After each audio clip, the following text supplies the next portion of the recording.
Kindergarten's philosophy is based on 3 underlying principles, and that is accessibility, affordability and quality.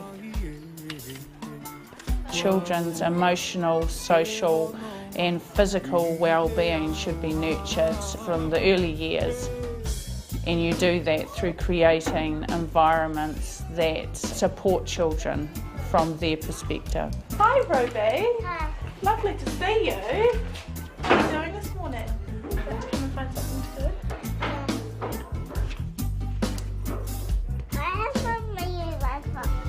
I think when children are playing, they are certainly learning. One of the aspects of play is socio-dramatic play. It works best with a group. So you can have someone who's, a parent, someone who's going to be the grandmother, someone's got to be the dog. And that is absolutely honing the imagination. It's also honing your ability to relate to others and to have empathy. It's really important for children to explore what different worlds are. It's a nice, safe place. Come and sit down at the mat.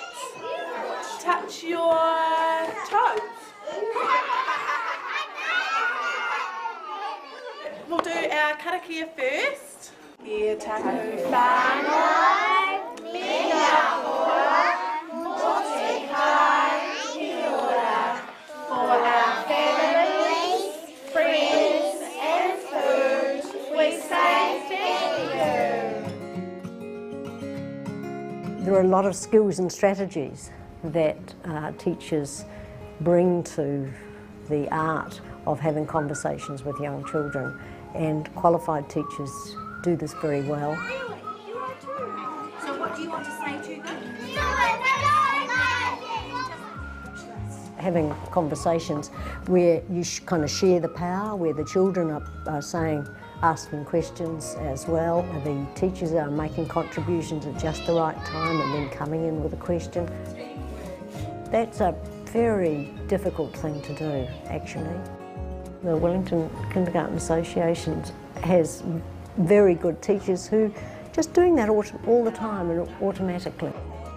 The children that attend our kindergartens are diverse. Kindergarten needs to reflect that. We're also really focused on finding ways of enabling children and their families to participate. It's not good enough to be housed in one building and expect everyone to come to them.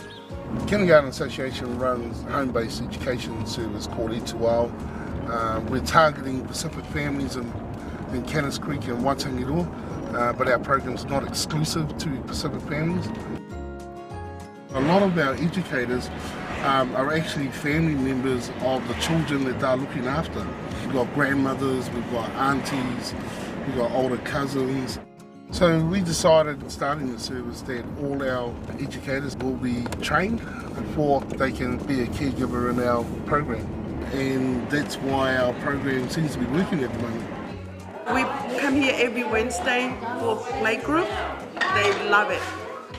I look after my 4 grandchildren, the 2 boys and the 2 girls at home. The educators get to talk about what they're doing and share experiences. The children get to play with other children, and most of all, they get out of the house. What we've done with Ituao is to wrap a framework of quality and support around those arrangements. The experience has been transformative by all reports, because they have learned more about themselves, about parenting, and enjoyed success. And that's the secret, I think, to building communities.